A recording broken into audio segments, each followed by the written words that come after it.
మీరు ఈ మధ్య ఎప్పుడైనా గమనించారా? మన చుట్టూ ఉన్న ప్రపంచం ఎంత వేగంగా పరిగెడుతుందో. అందులోనూ మనమైతే ఆ పరుగులో పడి అల్లాడిపోతున్నాం. ఈరోజు మనకి ప్రతిదీ ఇప్పుడే కావాలి, ఈ క్షణంలోనే జరిగిపోవాలి. ఫోన్ ఓపెన్ చేస్తే 3 సెకండ్లలో రీల్ మారాలి. ఆర్డర్ పెడితే 10 నిమిషాల్లో ఫుడ్ ఇంటికి రావాలి. బిజినెస్ పెడితే మరుసటి రోజే లాభాలు కురిసేయాలి. నిజమేంటంటే మనం ఒక భయంకరమైన మానసిక రోగంతో బ్రతుకుతున్నాం. దాని పేరే అసహనం. ఇంకొకటి తొందరపాటు. ఈ 2 రోగాలు మనల్ని లోపల నుండి నాశనం చేస్తున్నాయి. అది కూడా మనకు తెలియకుండా. మనకి సంతోషం కావాలి, కానీ సంతోషం కోసం వెయిట్ చేసే ఓపిక లేదు. మనం అనుకున్నది అనుకున్నట్లు జరగాలి, కాకపోతే ఈ సెకండే జరిగిపోవాలి అని చెప్పేసి ఒక పిచ్చి ఆరాటంలో బ్రతుకుతున్నాం. ఈ తొందరపాటే మన జీవితాన్ని ఒక పెద్ద నరకంగా మార్చేస్తుంది. రామకృష్ణ పరమహంస గారు ఒక అద్భుతమైన మాట చెప్పారు. సనాతన ధర్మం మనకి నేర్పిన అతి పెద్ద రహస్యం కూడా అదే. నేలలో విత్తనం వేయగానే మరుసటి రోజుకే పండ్లు వచ్చేయవు. దానికి ఒక సమయం పడుతుంది. ప్రకృతికి ఒక నియమం ఉంది. కానీ ఈరోజు ఆధునిక మానవుడికి ఆ నియమాలతో అసలు పనే లేదు. ప్రకృతిని దాటేసి పరిగెత్తాలని చెప్పేసి అనుకుంటున్నాడు. పునాది లేకుండా బిల్డింగ్ లేపాలనుకుంటున్నాడు. వేర్లు బలంగా మారకముందే కొమ్మల నిండా పండ్లు కావాలని చెప్పేసి ఏడుస్తున్నాడు. చివరికి ఏమవుతుందో తెలుసా? ఆరాటం ఎక్కువైపోయి ఉన్న జీవితం కాస్త బూడిదలో పోసిన పన్నీర్ అవుతుంది. మీరు ఈ ట్రాప్ లో ఉన్నారా లేదా ఒకసారి ఆలోచించుకోండి. ఈ రోజుల్లో మనకి ప్రాసెస్ ముఖ్యం కాదు, కేవలం ప్రోడక్ట్ మాత్రమే కావాలి. కష్టపడటం ఇష్టం లేదు, కానీ సక్సెస్ చేతిలో ఉండాలి. నిజానికి ఈ తొందరపాటు వల్ల మీరు దేనిని పూర్తిగా అనుభవించలేకపోతున్నారు. చిన్న చిన్న విషయాల్లో కూడా మీ మైండ్ ప్రశాంతతను కోల్పోతుంది.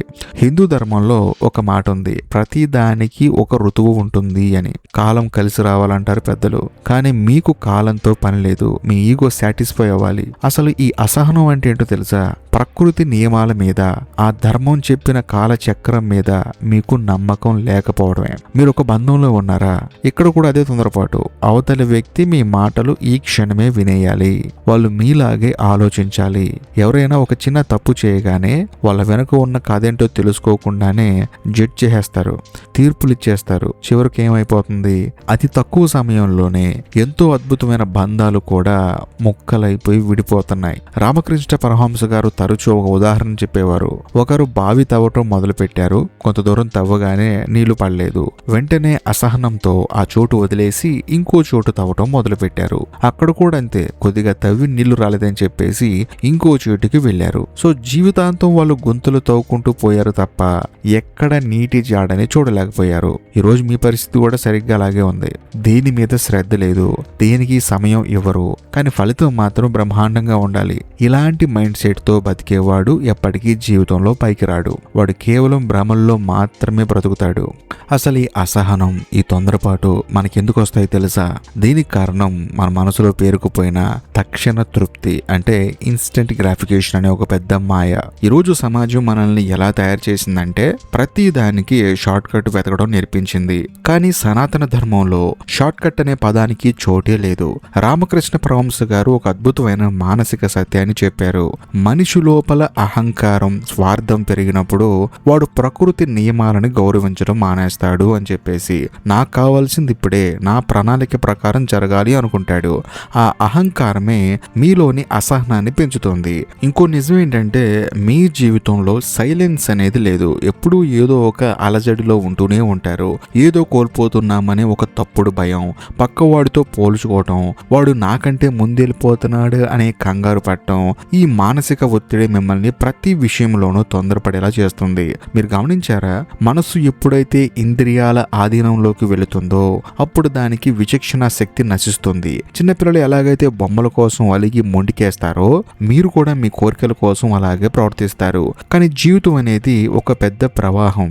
మీరు బలవంతంగా ఆ ప్రవాహాన్ని మీ వైపు తిప్పుకోవాలనుకుంటే వచ్చేది విసుగు, అలసట మరియు పతనం మాత్రమే. మనం దేనైనా సాధించాలన్నప్పుడు మన శ్రమ కంటే మనకు వచ్చే ఫలితం మీదే మన మైండ్ ఎక్కువగా ఫోకస్ చేస్తుంది. దానివల్ల ఏంటంటే మనకు ఓపిక అనేది నశిస్తుంది. రామకృష్ణ పరమహంస గారు తరచూ ఒక గొంగలి పురుగు ఉదాహరణ చెప్పేవారు. ఆ గొంగలి పురుగు సీతాకోక చిలుగ్గా మారేటప్పుడు ఒక గూడు కట్టుకుంటుంది. అది గూడు లోపల ఎంతకాలం ఉండాలో అంతకాలం ప్రకృతి నియమం ప్రకారం ఉండాలి. అప్పుడే దానికి రెక్కలు వస్తాయి, అదే కాకుండా బలం కూడా వస్తుంది. కానీ ఎవడైనా వచ్చి అయ్యో లోపల ఇబ్బంది పడుతుందని చెప్పేసి జాలితో ఆ గూడు నోటిని ముందే బద్దలు కొడితే ఏమవుతుందో తెలుసా? ఆ పురుగు బయటకైతే వస్తుంది కానీ దానికి ఎగిరే శక్తి ఉండదు, కొద్దిసేపటికి చచ్చిపోతుంది. ఈరోజు మీ పరిస్థితి కూడా అదే. మీకు ప్రాసెస్ వద్దు, డైరెక్ట్ గా సీతాకోక చిలుకలా ఎగిరిపోవాలి. మీరు పడే ఈ తొందరపాటే మీ రెక్కలను నరికేస్తుంది. మీరు ఎదుగుతున్నట్లు భ్రమపడుతున్నారు కానీ నిజానికి లోపల కుళ్ళిపోతున్నారు. సనాతన ధర్మం మనకు ఒక అద్భుతమైన పద్ధతిని నేర్పించింది. దాన్ని సాధన అంటారు. సాధన అంటే ఒక రోజులో అయిపోయేది కాదు, జీవితాంతం చేసేది. కానీ మీకు సాధన వద్దు, కేవలం సిద్ధాంతాలు మాత్రమే కావాలి. అందుకే మీ లైఫ్ లో క్లారిటీ లేదు, ఎప్పుడు కన్ఫ్యూజనే ఉంటుంది. సరే, ఇదంతా బానే ఉంది. అసహనం ఒక రోగం అని తెలుసుకున్నాను, అది ఎందుకు వస్తుందో కూడా అర్థమైంది. మరి దీనికి పరిష్కారం ఏంటి? ఈ నరకం నుండి బయటపడటం ఎలా? రామకృష్ణ పరమహంస గారు దీనికి ఒకటే సరళమైన మందు చెప్పారు. అదేంటంటే అర్పణ భావం. మీరు చేసే శ్రమని, మీ కర్మని దైవానికి లేదా ప్రకృతికి అర్పించడం నేర్చుకోవాలి. హిందూ ధర్మంలో శ్రీకృష్ణుడు భగవద్గీతలో చెప్పిన పరమ సత్యం కూడా అదే. కర్మణ్యే వాధికారస్తే మా ఫలేషు కదాచన.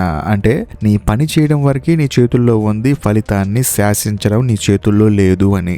మీరు ఫలితం మీద ఉన్న వ్యామోహాన్ని ఎప్పుడైతే వదిలేస్తారో అప్పుడే మీ మనసు ప్రశాంతంగా మారుతుంది. సహనం అంటే చేతులు కట్టుకుని కూర్చోవడం కూడా కాదు, పని చేస్తూ ఆ పని తాలూకు ఫలితం కోసం ప్రకృతి ఇచ్చే సమయాన్ని గౌరవించడం. పరమహంస గారు ఒక అద్భుతమైన మాట అనేవారు, పాలు పెరుగుగా మారాలి అంటే దానికి ఒక రాత్రి అంతా సమయం పడుతుంది. మీరు పాలు తోడేసిన 5 నిమిషాలకే అది గడ్డ పెరుగు అయిపోవాలని మూత తీసి చూస్తే ఏం లాభం ఉండదు. నిరీక్షణలో ఒక అందం ఉంది, ఒక పవిత్రత ఉంది. ఈ నిరీక్షణ సమయాన్ని మీ అంతరంగాన్ని శుద్ధి చేసుకోవడానికి వాడుకోవాలి. మన జీవితంలో ఎదురయ్యే ప్రతి కష్టాన్ని, ప్రతి నొప్పిని ముందే ప్లాన్ చేసుకోవడం నేర్చుకోవాలి. మీరు విన్నది కరెక్టే, కష్టాన్ని ముందే ప్లాన్ చేసుకోవడం ఏంటి అని చెప్పేసి ఆశ్చర్యపోకండి. సనాతన ధర్మం మనకు నేర్పిన తపస్సు అంటే ఇదే. భవిష్యత్తులో వచ్చే ఒక గొప్ప ఆనందం కోసం, ఉన్నతమైన ఫలితం కోసం ఈ రోజు మీ క్రమశిక్షణ అనే కష్టాన్ని ఇష్టంగా స్వీకరించాలి. ఒక స్టూడెంట్ రాత్రంతా నిద్ర లేకుండా చదవటం అనే నొప్పిని ముందే ప్లాన్ చేసుకుంటే రేపు వాడు విజయాన్ని ఎంజాయ్ చేయగలడు. ఒక అథ్లెట్ ఉదయాన్నే లేచి బాడీని కష్టపెట్టడం అనే బాధను భరిస్తే రేపు వాడు మెడల్ సాధించగలడు. మీరు ఈ రోజు కష్టపడటానికి సిద్ధంగా లేకపోతే రేపు ప్రకృతి మిమ్మల్ని బలవంతంగా ఏడిపిస్తుంది. రామకృష్ణ గారు ఒక చక్కని ఉదాహరణ చెప్పేవారు. ఒక ఇనుప మొక్కని లొంగదీయాలి అంటే దానికి ఒక ఆకారాన్ని ఇవ్వాలి. అంటే ముందు దాన్ని నిప్పుల్లో కాల్చాలి, ఆ తర్వాత సుత్తితో గట్టిగా బాదాలి. ఆ కష్టాన్ని, ఆ నొప్పిని భరించినప్పుడే ఆ ఇనుము ఒక పవర్ఫుల్ ఆయుధంగా మారుతుంది. మిమ్మల్ని మీరు కూడా ఆ నిప్పుల్లో కాల్చుకోవడానికి సిద్ధంగా ఉండాలి.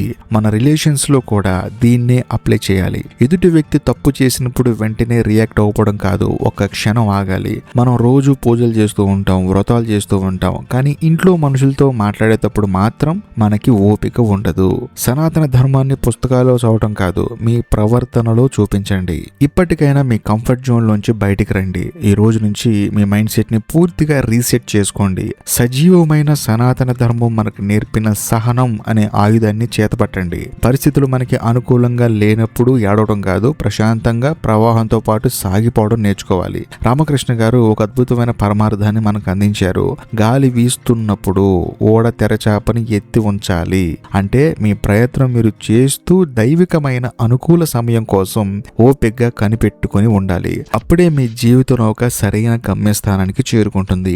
ఈ క్షణం నుంచి తక్షణ తృప్తి అనే ఆ మాయను తరిమి కొట్టండి.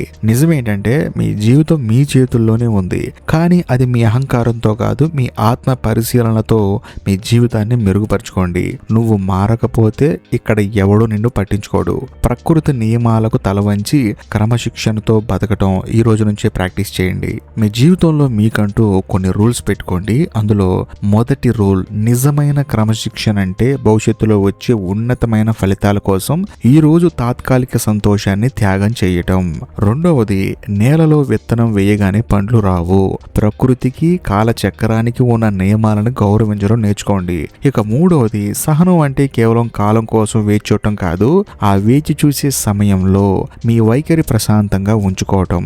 ఇక నాలుగవది, జీవితంలో సమతుల్యత కావాలంటే కేవలం సుఖాలనే కాదు, క్రమశిక్షణ అనే కష్టాన్ని కూడా ముందే ప్లాన్ చేసుకోవాలి. ఇక ఐదవది, బంధాలలో తొందరపడి తీర్పులు ఇవ్వకండి. ప్రతి మనిషి వెనుక ఒక లోతైన కథ ఉంటుందని గుర్తించండి. ఇక ఆరోది, నన్ను అవతలి వారు సంతోష పెట్టాలి అనే స్వార్థాన్ని వదిలేసి నిస్వార్థంగా బతకడం అలవాటు చేసుకోండి.